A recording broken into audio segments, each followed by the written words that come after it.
இந்த கட்டை பிரிக்கக்கூடாது. லேசாக தண்ணி போடலாம், ரொம்ப தண்ணி கொத்தவும் ஆகக்கூடாது. உங்களுக்கு என்ன பண்ணுறீங்க?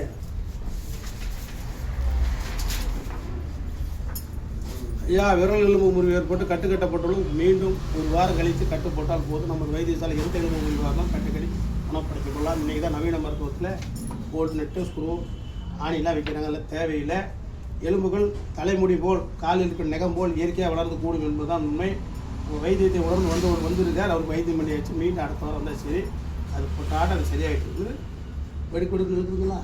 அவ்வளோதான் இருக்குது.